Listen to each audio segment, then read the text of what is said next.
수강생 여러분 안녕하세요.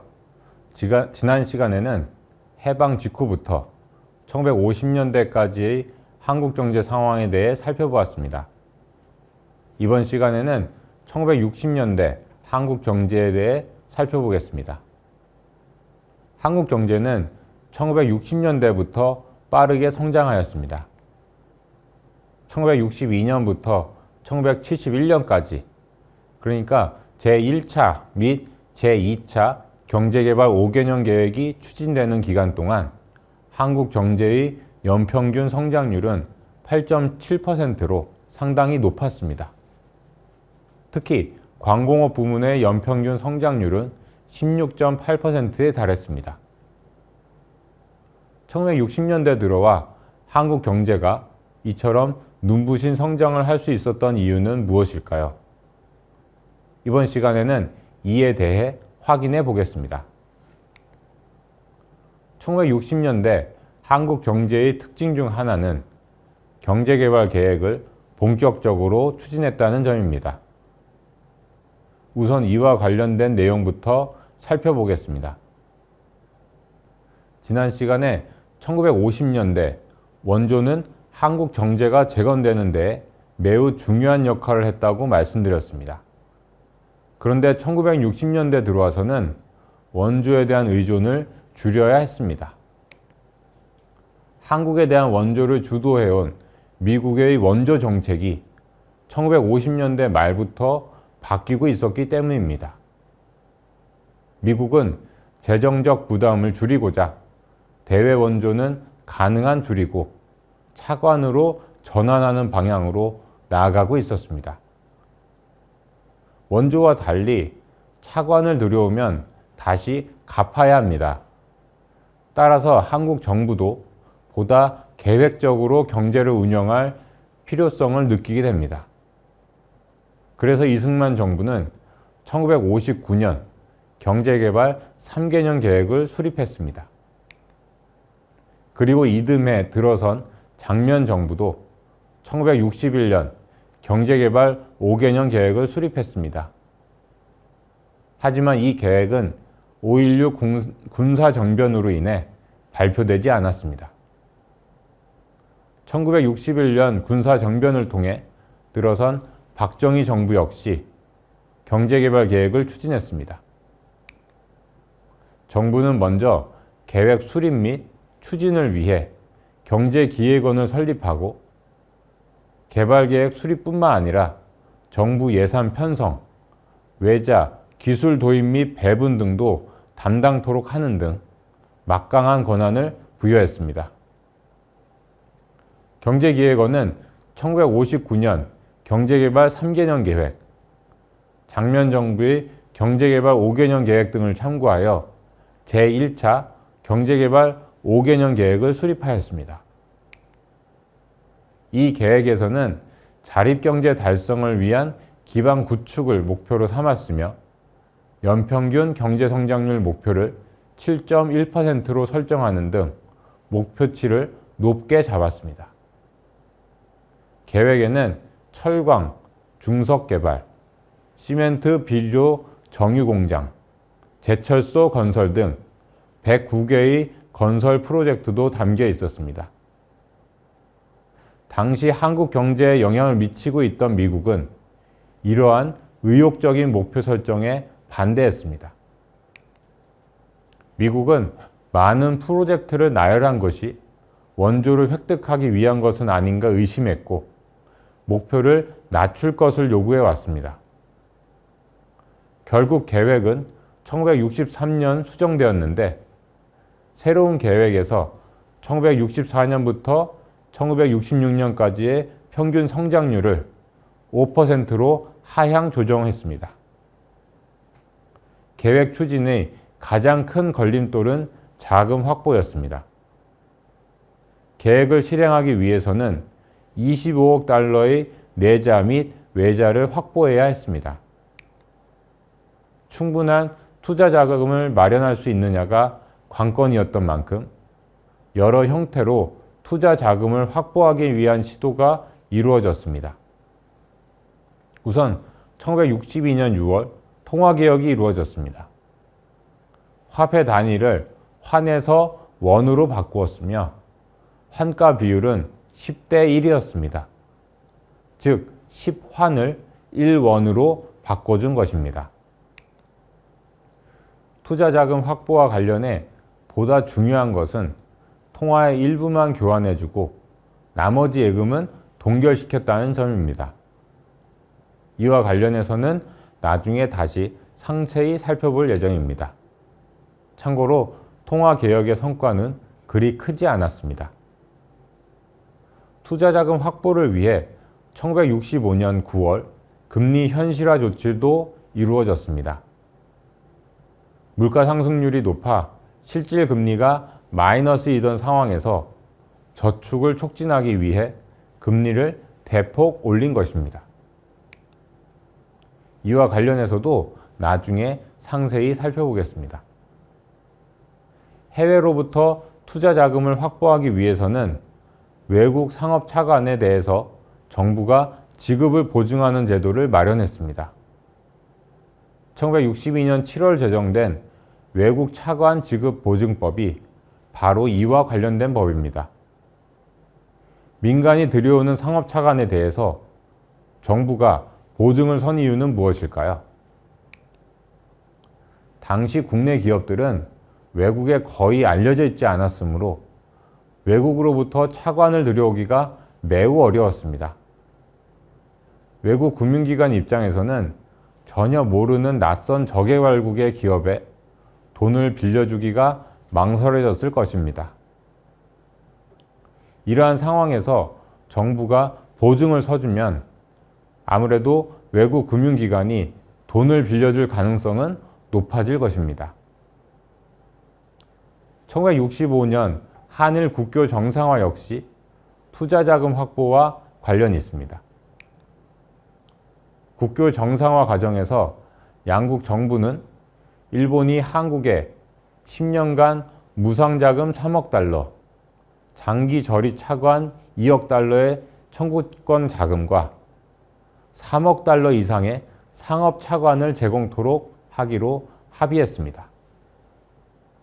이렇게 해서 한국에 들어온 자금 중 일부는 포항제철 건설, 철도 고속도로 건설, 철교 복구, 댐, 화력발전소 등 사회 간접자본 건설, 중소기업, 기계공업 육성 사업 등에 활용되었습니다.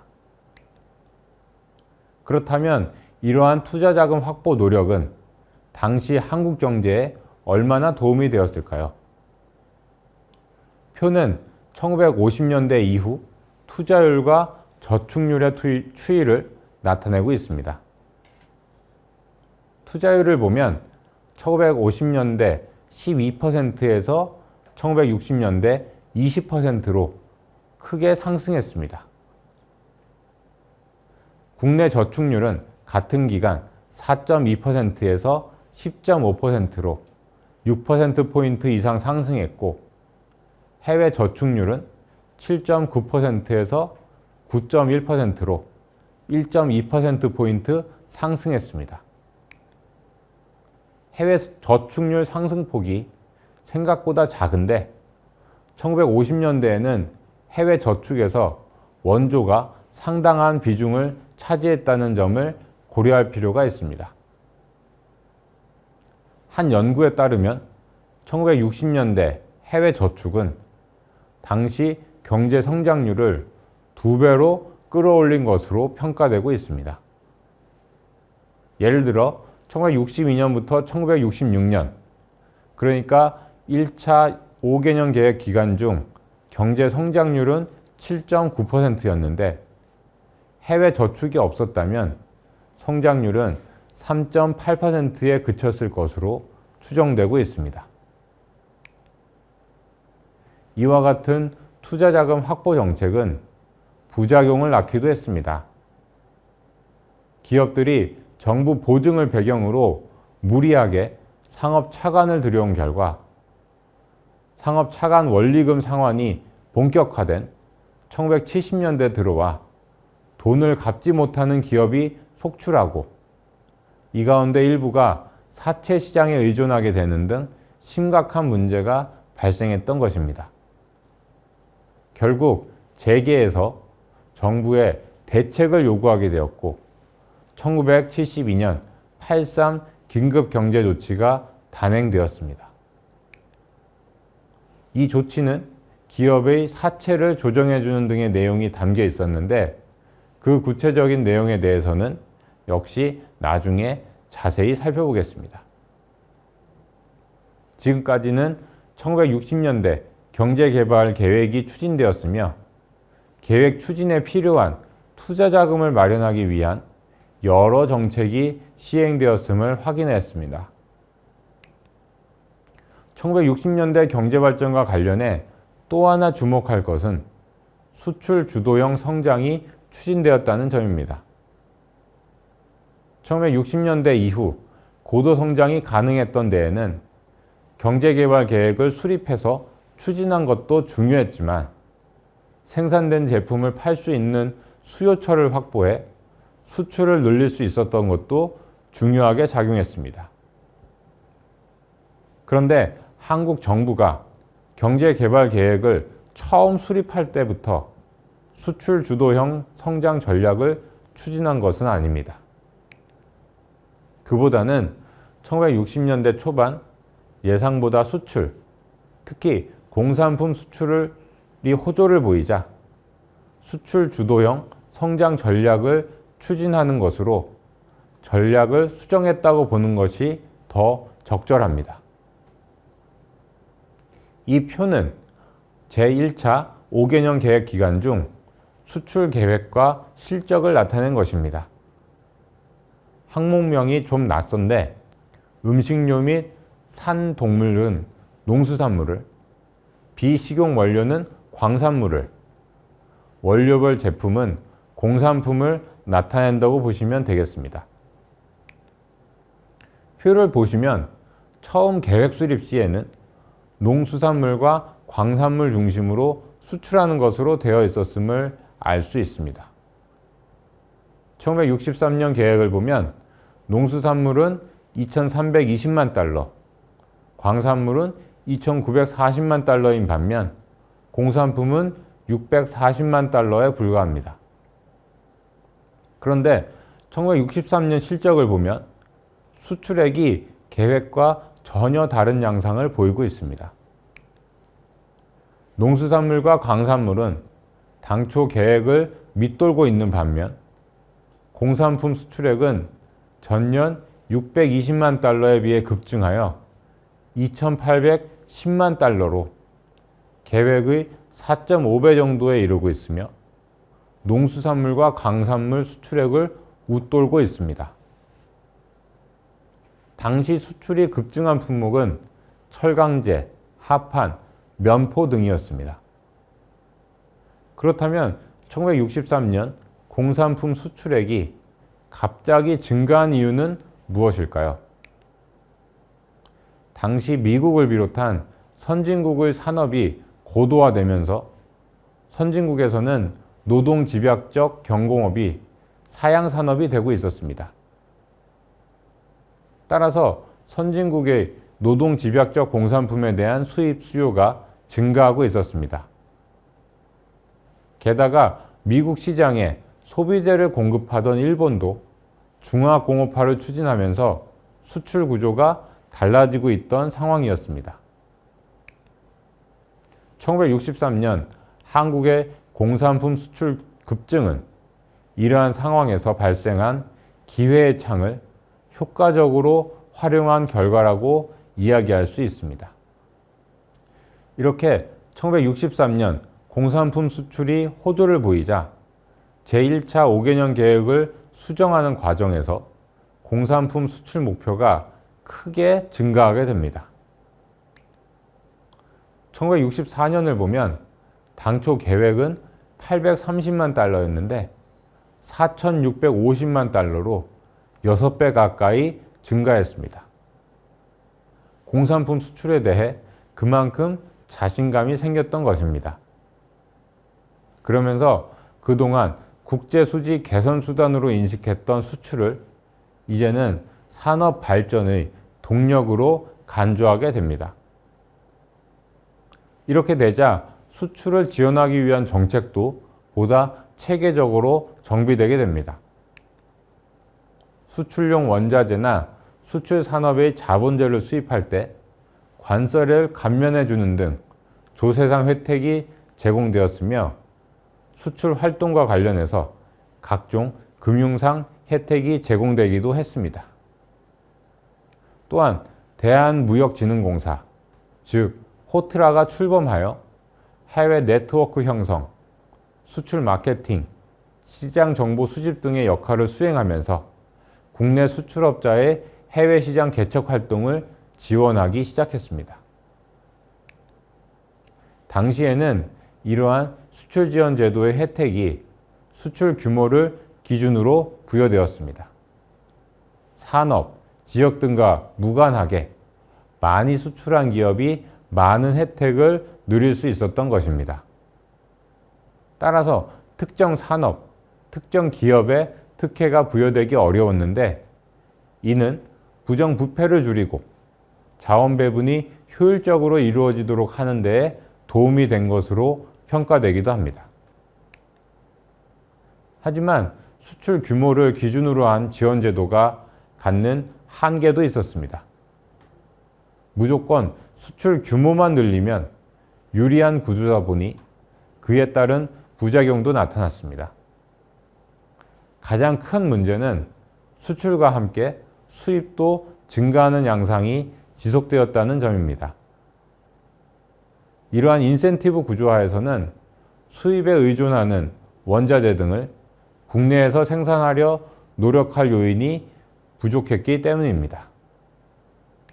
수출 대신 순수출, 즉 수출에서 수출을 위해 수입한 부분을 제외한 나머지를 기준으로 했다면 이러한 문제는 어느 정도 완화될 수 있었을 겁니다. 당시에도 이와 관련된 논의가 있었으나 기준을 바꾸는 결과로까지 이어지지는 못했습니다. 그럼 당시 한국의 수출 규모는 얼마나 빠르게 증가했을까요? 명목 수출액을 보면 1960년 3,300만 달러에서 1970년 8억 3,500만 달러로 증가했습니다. 연평균 38%씩 수출이 증가한 것입니다. 매우 빠른 속도로 수출이 증가했던 것입니다. 당시 한국은 주로 어떤 제품을 수출하였을까요? 이 표는 1960년대 한국의 10대 수출 품목을 2년 간격으로 나타낸 것입니다. 1960년대 초반과 후반을 비교해 보면 주요 수출 품목이 꽤 달라진 것을 알 수 있습니다. 1960년대 초반에는 농수산물, 광산물이 10대 수출 품목 대부분을 구성하고 있었습니다. 하지만 1960년대 후반에는 공산품이 주요 수출품 중 큰 비중을 차지하고 있습니다. 합판, 피복류, 가발, 전자제품 등이 이에 해당합니다. 이처럼 수출 상품이 바뀌고 수출 규모도 빠르게 증가했으나 무역 적자 상태는 계속되었고 적자 폭은 갈수록 늘어났습니다. 경제 성장과 함께 수입 수요도 빠르게 증가하였으며 원자재를 수입해 가공하여 수출하는 임가공 무역의 비중이 높았기 때문입니다. 특히 대일 무역 적자 구조가 심화되었습니다. 1960년대 무역 수지 적자 중 약 절반가량은 대일 적자였습니다. 일본에서 원자재, 자본재를 수입하여 생산, 수출하는 구조가 고착화된 결과라고 보시면 되겠습니다. 지금까지 1960년대 한국 경제에 대해 경제개발계획, 수출주도형 경제성장을 중심으로 살펴보았습니다. 다음 시간에는 1970년대 한국 경제에 대해 중화공업화를 중심으로 말씀드리겠습니다.